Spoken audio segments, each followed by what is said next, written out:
여러분 제가 얼마 전에 통계를 보니까 전 세계에 기독교, 그러니까 이 성경을 믿고 신앙생활을 하는 사람들의 숫자가 전 세계 81억 인구 가운데에 26억 5천만 명으로 기록되어 있습니다. 그러니까 전 세계 3분의 1이 성경책 보고 예배 드린다는 것이죠. 3분의 1은 굉장히 많은 숫자, 생각보다 저도 많다 생각이 됐습니다. 대한민국의 2025년 인구주택 총조사를 보니까 나는 개신교인이다라고 기록한 사람들 보니까 1,030만 명, 20%가 됩니다. 인구의 3분의 1이 성경 믿고 신앙생활을 합니다. 성경의 가르침을 따라 살려고 합니다. 그 깊이 차이는 있겠지만은, 여러분 제가 예전에 벌써 한 20 몇 년 전에 연세대학교의 교목실에서 조교로 일한 적이 있습니다. 근데 그때 어떤 통계를 좁혔냐면은 연세대학교 교수들을 이렇게 설문조사를 했는데 그들의 신앙을, 연세대학교 미션스쿨이지만 다 믿음이 있는 분들은 아니거든요. 그래서 조사를 했는데 굉장히 재미있는 걸 발견했어요. 연세대가 기본적으로 문과대가 있고 경영대가 있고 교육과학대가 있고 또 사회과학대, 또 예술대, 그리고 공과대 있고 의과대학이 있거든요. 자, 이들 교수들 중에서 나는 기독교 신앙을 갖고 있습니다 라고 설문했더니 가장 높은 과가 어디가 나왔을까요? 문과대, 경영과, 경영학과, 혹은 교육과학대학? 연세대 알고 보면 참고로 신학과가 있습니다. 연세대 신학과. 저도 거기 졸업했고, 신학과가 사실 당연히 제일 높습니다. 근데 신학과를 제외한다면 어디가 제일 높을까요? 사실은 편차가 좀 있는데 의외로 여러분 공과대학이 굉장히 높게 나와요. 우리는 공과 과학기술 하면 과학자들은 믿음과 상치될 거라고 생각하지만 공대의 믿음이 굉장히 높습니다. 그리고 여러분 이 여러 가지 과 중에서 제일 신앙이 높은 사람들이 많이 포진되어 있는 과가 어딘 줄 아세요? 의과대학. 의과대학. 왜 그럴까 봤더니 사람이 죽고 살리고 하는 문제를 직접 다루고 인간은 한계가 있구나. 혹은 야 이건 내 의학 지식으로는 분명히 죽을 사람이야 생각했는데 살아나는 걸 보면서 이 생명의 신비를 누구보다 많이 다루는 의과 대학생들이 믿음이 제일 깊더라는 거예요. 그럼 반대로 믿음이 제일 얕은 과가 어딘가 했을 때 이게 좀 조심스럽긴 하지만 사회과학대학 출신들, 그러니까 철학과는 아니고, 그러니까 사회학과라든지 통계 그쪽으로 있어서, 그러니까 차라리 관찰하고 연구하는 과학자들은 믿음이 좋은데 머릿속에 자기 생각과 자기 사상에 빠져서 그걸 생각하는 사람들이 하나님을 이렇게 잘 따르지 않고 신앙이 굉장히 낮은 것을, 통계적으로 낮은 걸 보고 야 굉장히 재밌다, 우리에게 시사해 주는 바가 있지 않겠습니까? 근데 여러분 이게 세계적으로 그렇건 우리나라로 그렇건 또 어떤 간에 어쨌든 다 주님을 믿고 따른다는 사람들, 이 그리스도인들이라고 하죠. 이 그리스도인들이 공통적으로 믿고 따르려고 하는 것이 무엇이냐? 예수님이 죽으셨다, 그리고 부활하셨다. 예수님이 우리의 죄를 위해서 대신 희생을 당하시며 십자가에 못 박혀 죽으셨다. 그리고 그 예수님이 다시 3일 만에 부활하셨다. 그래서 전능하신 하나님의 아들이심을 입증하셨고, 그리고 그 하나님이 우리를 도우신다. 우리를 구원의 길로 이끌어주시고 우리의 인생을 이렇게 세워주신다. 이것이 핵심이죠. 그래서 우리는 이것을 믿는 믿음으로 살아가는 것이라는 것입니다. 그러나 여전히 이 예수님의 부활을 믿지 못할 수도 있습니다. 그리고 이것은요 세상 사람들뿐만 아니라 우리 그리스도인들 가운데서도 교회에서 하도 그렇고 목사님 하도 예수님의 부활 얘기하고 부활절 얘기하니까 하긴 하나 내 마음에 와닿지 않는 경우가 있을 수 있습니다. 여러분 이 시간 여러분 한번 생각해 보세요. 나는 예수님의 죽으심을 믿는데 예수님이 다시 살아나셨다, 부활이 완전히 믿어지세요? 예. 아멘 하시는 분 좋습니다. 근데 오늘 포인트는 뭐냐? 이게 안 믿어지는 분들을 위해서 말씀을 준비했습니다. 결론은 뭐냐? 안 믿어져도 괜찮다 합니다. 안 믿어져도 이 부활이, 예수님의 부활이 안 믿어질 수 있다는 거예요. 이 부활의 신앙을 갖는다는 것이 쉽지 않은 것이다. 여러분 내가 이 예수님의 부활이 믿어지지 않는다고 실망할 필요도 없고 답답해할 필요도 없고 또 그렇습니다. 실제로는요 오늘 말씀에 보면 이 핵심이 뭐냐? 2000년 전에 예수님을 직접 따라다녔던 예수님의 제자들이 예수님의 부활을 믿었어요, 안 믿었어요? 우리 지금 읽었죠? 믿었어요, 안 믿었어요? 그들이 안 믿었는데 우리가 어떻게 믿어요? 그들도 처음에 안 믿었잖아요. 그러니 우리가 어떻게 믿냐고요. 그러니까 그들도 안 믿었던 것을 2000년 전, 더군다나 2000년 전은 비과학적인 것도 많았잖아요. 그래도 안 믿었던 시대인데 우리가 안 믿는 게 죄책감까지 안 믿겨지는 게, 여러분 혹시 안 믿겨진다면 내가 그것 때문에 죄책감 갖거나 내가 답답해할 것까지는 아니다라는 것이죠. 어찌 보면 당연하다는 것입니다. 근데 그들에게 주님이 찾아와 주셔서 만나 주셨기 때문에 우와, 정말 주님이 부활하셨네? 그제서 믿겨진 거예요. 그 몇 가지 사례를 우리가 잠깐 보기를 원합니다. 첫 번째는요, 마리아입니다. 막달라 마리아는요, 예수님이 죽으신 다음에 안식일이 바로 있었기 때문에, 안식일 때는 그때 당시에 못 움직였거든요. 그러니까 안식 후 첫날, 그러니까 소위 말하는 통행금지가 풀렸던 그때에 새벽에 이른 미명에 예수님의 무덤으로 막 달려왔어요. 누구보다 먼저 달려온 사람이 막달라 마리아입니다.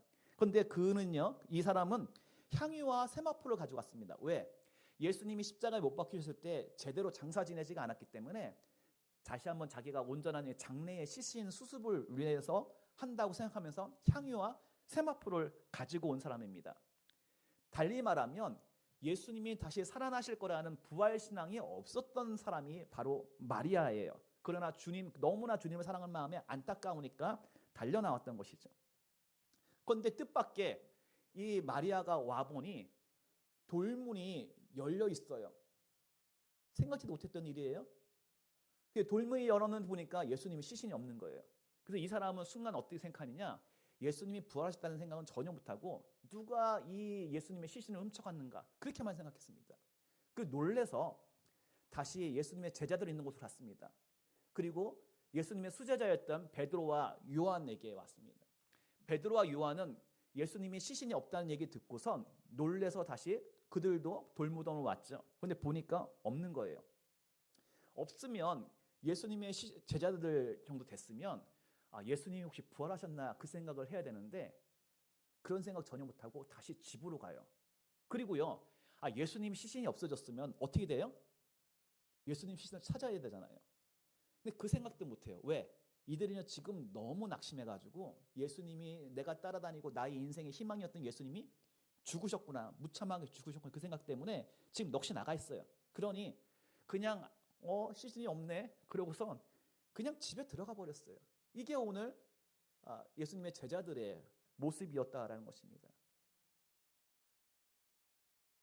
그런 가운데 이 처음 발견한 막달라 마리아는 그 자리에서 오늘 본문 보니까 계속 엉엉 울었답니다. 무덤에 남아가지고 어떻게 이 시신 어디로 갔지, 어떻게 울 때에 거기에 낯선 모습이죠. 천사들이 어찌하여 우느냐 라고 물었다는 겁니다. 그리고 뒤를 돌아보니까 예수님이 직접 여인아 어찌하여 우느냐 얘기하시는데 예수님인지 알아보지도 못하고 그냥 동산직인 줄 알고, 혹시 당신이 시신을 치웠어요? 저한테 알려주세요. 제가 대신 챙기겠습니다. 그 정도 얘기했는데 그때 마리아야라고 동산지기가 말을 할 때 들었는데 이게 누구예요? 듣자마자 예수님이구나 깨달았습니다. 주님 살아나셨군요. 너무나 그때 기뻤던 것이죠. 그때 주님께서는 마리아야, 내가 다시 살아난 것을 제자들에게 가서 전해줘라 라고 합니다. 근데 마리아는 다시 달려가서 제자들에게 전하는 것이, 그리고 이후에 제자들이 예수님이 부활하신 것을 알고 신나게 증언하는 것이 우리가 잘 알고 있는 이후의 역사입니다. 그런데 여기서 우리가 볼 수 있는 건 뭐냐, 마리아가 됐던 베드로가 됐던 요한이 됐던 예수님의 부활을 믿지 못했다는 거예요. 들어도 믿지 못했다는 것입니다. 여러분, 그런데 실제로 막달라 마리아가 믿은 것은 부활하신 예수님을 만났기 때문에 믿었다라는 것이죠. 그리고 그 이후에 성경의 기록들을 보면은 이후에 11제자가 음식을 먹을 때에 음식을 먹을 때에 그때에 예수님께서 나타나셨다고 했습니다. 그 나타나심이 있으니 그때 그 부활하신 예수님을 보고 그제서야 이 제자들이 우리 주님이 살아나셨군요, 너무 감사합니다, 믿었다라는 것이죠. 그러니 이 정도 우리도 돼야 되지 않겠습니까? 자, 그러는 가운데에 그때 예수님이 11 제자들이 있을 때 그때 나타나셨는데, 그때 그 자리에 마침 이유는 알 수 없지만 도마라는 사람이 있었어요. 예수님의 제자 중에서. 그 도마는 그 자리에 없었습니다. 그러다가 나중에 도마가 나타나니까 제자들이 막 호들갑을 떨면서 얘기하는 거죠. 야, 도마야, 예수님이 죽으신 줄 알았는데 다시 살아나셨어. 부활하셨어. 3일 만에 부활하셨어. 하니까 그 도마는 그 말을 듣고 믿어야 되잖아요. 그런데 우리가 잘 알고 있는 것처럼 어땠습니까? 예수님 부활하셨다는 것을 나는 믿지 못하겠어. 이렇게 얘기합니다. 왜냐하면 굉장히 그 사람은 과학적이고 합리적이고 실증주의자였거든요. 그래서 만약에 예수님이 이 자리에 나타나셔서 내가 예수님의 그 죽으실 때 창에, 옆구리에 창으로 찔리셨는데 그걸 직접 만져보고 손에 못자국을 봐야, 아주 명확하죠. 기준도 명확합니다. 기준이 뭐냐? 십자가 옆구리에 이 옆구리의 이 상처를 만져보아야, 그 다음에 손에 이 못자국을 보아야 내가 믿겠다라고 강력하게 이야기합니다. 그런데 어떻게 보면 이것이 강력한 부인이 아니라 그렇게까지 얘기하는 건 뭐냐? 나도 그렇게 해서라도 주님을 만나고 싶다 하는 간절함이 또한 포함되어 있는 것이겠죠. 그런 도마에게 주님은 나타나셨습니다. 도마야, 만져봐라. 그리고 네가 보고서 믿느냐? 보지 못하고 믿는 자들은 더 복되도다. 그런 말씀을 남기시기도 했죠. 어쨌든 그렇게 믿고 나서, 보고 나서 도마는 이제 완전히 바뀌어서 주님이 정말 부활하셨군요, 나의 주님, 나의 하나님, 그런 고백이 하게 되는 것이죠. 그런데 여러분, 우리가 이 도마를 보면서도 생각할 것은 도마가 예수님을 만났습니다. 그런데 이 도마가 귀한 건 뭐냐? 차라리 정직하게 의심하라는 거예요. 지금 많은 경우에 사람들은요, 그 자기 자존심과 다른 사람이 나를 어떻게 볼까 의식해서 도마처럼 나는 안 믿기는데 라고 정직하게 얘기하지 못하고 그냥 대충 그냥 교회 다니는 사람들, 인생 가운데 가장 어렵고 중요한 문제, 풀리지 않는 그 문제가 죽음의 문제입니다. 그래서 이것은 전 세계 모든 똑똑한 사람과 권력자들도 해결하지 못한 문제였습니다. 우리가 잘 아는 중국의 진시황이 있습니다. 진시황은요, 중국을, 그 거대한 땅덩어리를 최초로 통일 중국으로 만든 사람이 진시황이죠. 이 진시황은 가질 거 다 가지고 얻을 거 다 얻었습니다만 한 가지 못 푼 숙제가 있는데 그게 뭐예요?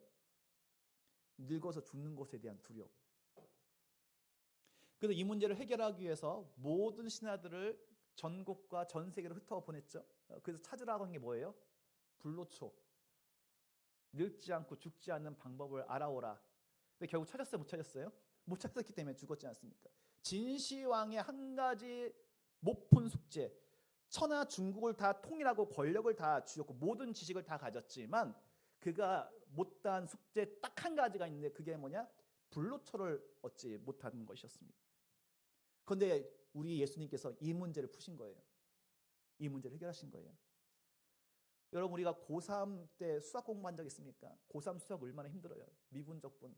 머리만 들어, 말만 들어도 머리 복잡할 수 있고 미분이 뭐고 적분이 뭐야.